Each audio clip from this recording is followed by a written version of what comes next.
জাতীয় থেকে আন্তর্জাতিক, প্রান্তিক, জনপদ থেকে নগর, চারপাশে এই মুহূর্তে যা যা ঘটছে তার সবকিছু নিয়ে আমাদের নিয়মিত আয়োজন এখন চারদিক। আপনাদের সঙ্গে আছি আমি নোমান আব্দুল্লাহ। দেশ নির্বাচনের জন্য প্রস্তুত নয় বলে দাবি করেছেন জাতীয় নাগরিক পার্টির আহ্বায়ক নাহিদ ইসলাম। রয়টার্সকে দেয়া সাক্ষাৎকারে তিনি আরও বলেন, জননিরাপত্তা নিশ্চিত করতে পারেনি অন্তর্বর্তী সরকার। তার শঙ্কা, জুলাই ঘোষণাপত্রে সব রাজনৈতিক দল ঐক্যমতে পৌঁছাতে না পারলে নির্বাচন বিলম্ব হতে পারে। আমাদের প্রত্যাশা ছিল সবারই যে ল অ্যান্ড অর্ডারটা স্বাভাবিক হওয়া, আমাদের যে পুলিশিং সিস্টেমটা সেটা একটা স্বল্পমেয়াদী সংস্কারের মধ্য দিয়ে গিয়ে সক্রিয় হওয়া, সেটার কিছুটা উন্নতি ঘটেছে, কিন্তু আমাদের প্রত্যাশিত জায়গায় বা জননিরাপত্তার জায়গাটা এখনও নিশ্চিত করা যায়নি। এই এখন যেই ল অ্যান্ড অর্ডার সিস্টেম বা পুলিশিং ব্যবস্থা, ঠিক এই অবস্থায় কিন্তু আসলে একটা জাতীয় নির্বাচন সম্ভব নয় বাংলাদেশে, আমি মনে করি।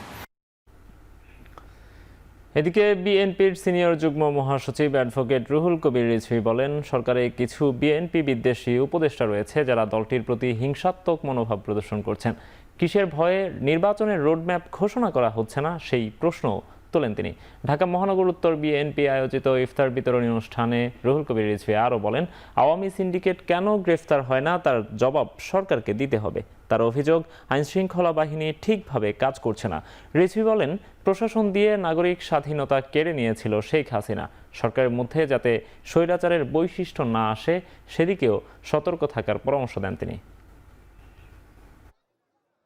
জনগণ 17 বছর ধরে ভোট দিতে পারেনি।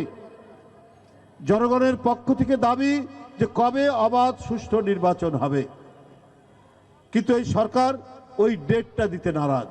বহুদিন বলার পর মাস বলেছেন ডিসেম্বর, কিন্তু সরকার তো তারিখও বলতে পারে যে অত তারিখ বা অত তারিখের মধ্যে, কেন বলেন না? কিসের ভয়? বিএনপির কথা শুনলে পরে অন্তর্বর্তীকালীন সরকারের কোনো উপদেষ্টারা গোস্বা হন। প্রধান উপদেষ্টা বলেছেন, 6 কমিশনের সুপারিশ করা সংস্কারের বিষয়ে সংলাপ শেষ হওয়ার পর রাজনৈতিক দলগুলো জুলাই সনদে স্বাক্ষর করবে। এই সনদের কিছু অংশ বাস্তবায়ন করবে অন্তর্বর্তী সরকার, বাকিগুলোর দায়িত্ব রাজনৈতিক সরকারের। জুলাই সনদ পথ দেখাবে বলেও জানান তিনি। বিকেলে রাষ্ট্রীয় অতিথি ভবন যমুনায় প্রধান উপদেষ্টা ডক্টর মোহাম্মদ ইউনূসের সঙ্গে প্রাক্তন 2 মার্কিন রাষ্ট্রদূত উইলিয়াম বি মিলাম ও ড্যানিয়েল লোভিচ সৌজন্য সাক্ষাৎ করেন। ঘণ্টাব্যাপী বৈঠকে অধ্যাপক ইউনূস কূটনীতিকদের বলেন, যদি রাজনৈতিক দলগুলো ভোটের আগে কম সংস্কার চায় তাহলে নির্বাচন ডিসেম্বর মাসে অনুষ্ঠিত হবে, আর যদি একটু বেশি সংস্কার চায় তাহলে আগামী বছরের জুনের মধ্যে নির্বাচন হবে। এ সময় ঢাকায় নিযুক্ত সাবেক মার্কিন রাষ্ট্রদূতের উপরাষ্ট্রদূত জন ড্যানিলোভিচ বলেন, ভুয়া সংবাদ এবং বিভ্রান্তির হুমকি মোকাবেলায় বাংলাদেশের ইতিবাচক বক্তব্য এবং গুরুতর প্রচেষ্টা প্রয়োজন। বৈঠকে বাংলাদেশ মার্কিন সম্পর্ক, রোহিঙ্গা সংকট এবং পূর্ববর্তী শাসনামলে চুরি হওয়া কোটি কোটি ডলার পুনরুদ্ধার, সার্ক পুনরুজ্জীবিত করার প্রচেষ্টা নিয়েও আলোচনা হয়।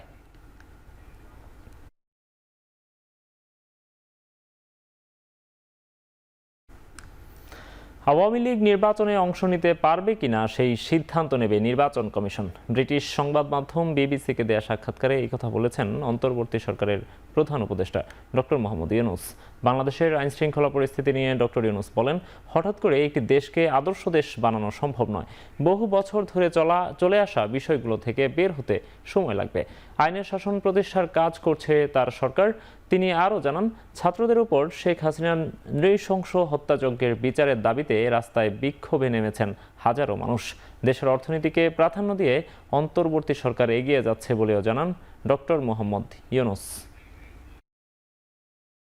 নির্বাচন কমিশন থেকে এনআইডি সেবা সরিয়ে নেয়ার প্রতিবাদে অবস্থান কর্মসূচি করেছেন কমিশন কর্মকর্তারা। দাবি না মানলে 13ই মার্চ থেকে দেশব্যাপী নির্বাচন অফিসে মানববন্ধন কর্মসূচির ঘোষণা দিয়েছে ইলেকশন কমিশন অফিসার্স অ্যাসোসিয়েশন। দুপুরে নির্বাচন কমিশন সচিবালয়ে এনআইডি উইংসের কর্মকর্তা কর্মচারীরা সিইসি কক্ষের সামনে অবস্থান কর্মসূচি পালন করেন। পরবর্তীতে এই বিষয়ে কর্মকর্তা কর্মচারীদের আশ্বস্ত করেন প্রধান নির্বাচন কমিশনার এএমএম নাসির উদ্দিন। তিনি বলেন, এ বিষয়ে এখনও চূড়ান্ত কোনো সিদ্ধান্ত জানায়নি সরকার।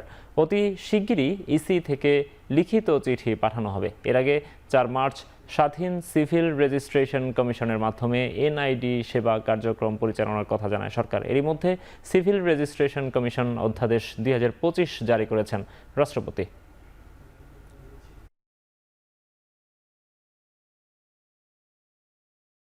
এখনো চূড়ান্ত সিদ্ধান্ত গভর্নমেন্ট নেয় নাই।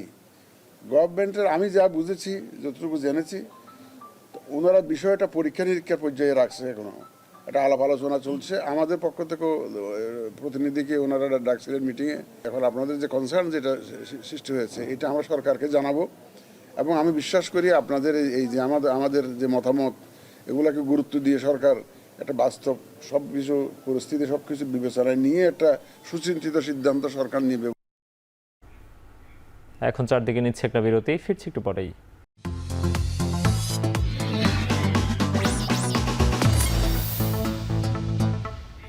বিরতির পর ফিরে এলাম, আপনারা দেখছেন এখন চারদিক।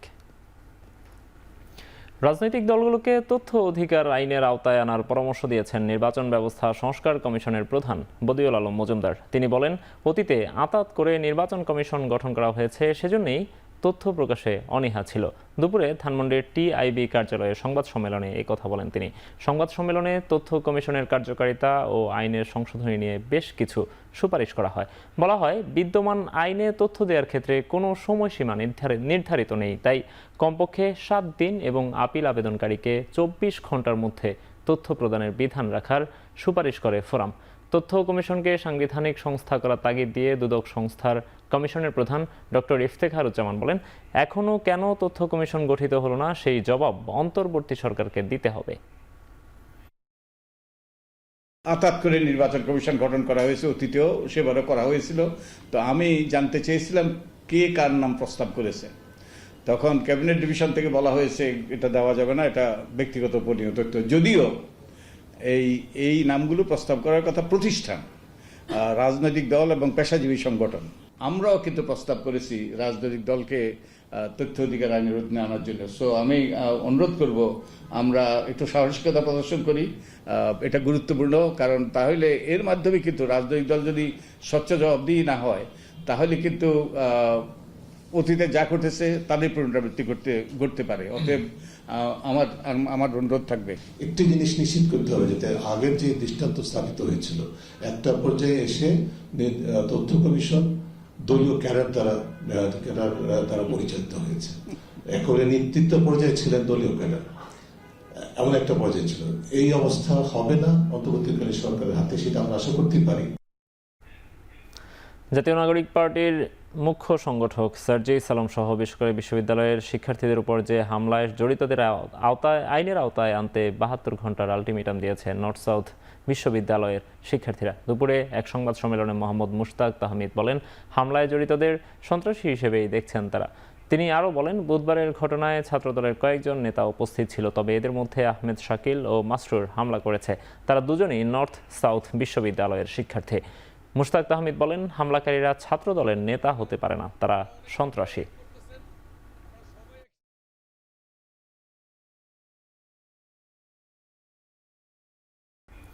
রমজান উপলক্ষে রাজধানীতে চলছে সিটি গ্রুপের বিশেষ মূল্য ছাড়ে পণ্য বিক্রি।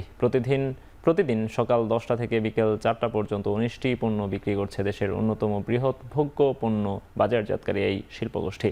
রাজধানীর মতিঝিল, শাপলা চত্বর, জাতীয় press club, Shyamoli bus stand, Mirpur 2 সহ রাজধানীর 15টি স্থানে সিটি গ্রুপের ট্রাকের মাধ্যমে 2 থেকে 4 লিটার পর্যন্ত সয়াবিন তেল, প্রয়োজন মতো চিনি, মসুর ডাল, ছোলা সহ নিত্য প্রয়োজনীয় এসব পণ্য কিনছেন ক্রেতারা।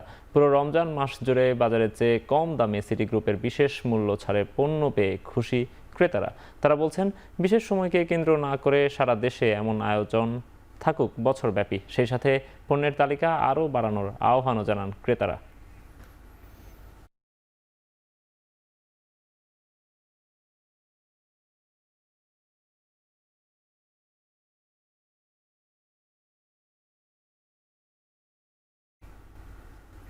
এখন চারদিকে নিচ্ছে আরও একটা বিরতি, ফিরছি একটু পরেই।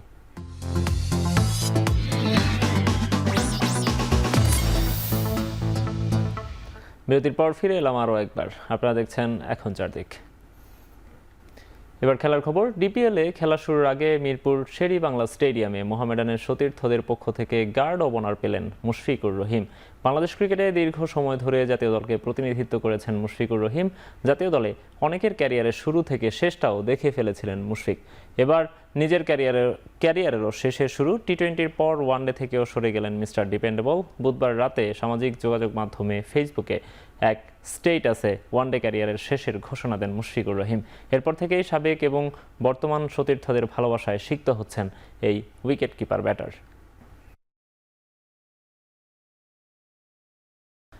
দেশের ক্রিকেটে মুশফিকুর রহিম একজন অনুপ্রেরণা হয়ে থাকবে বলে মনে করেন বাংলাদেশের সাবেক অধিনায়ক হাবিবুল বাশার। দীর্ঘ সময় দেশের হয়ে কিভাবে ক্রিকেটটা খেলতে হয় জুনিয়র ক্রিকেটারদের সেই বার্তাটা শিখিয়েছেন মুশফিক। তবে এখনই এই অভিজ্ঞ ক্রিকেটারের শেষ দেখছেন না তিনি। টেস্ট ক্রিকেটে নিজের সেরাটা দিয়েই তবেই ক্রিকেটকে বিদায় জানাবেন মিস্টার ডিপেন্ডেবল।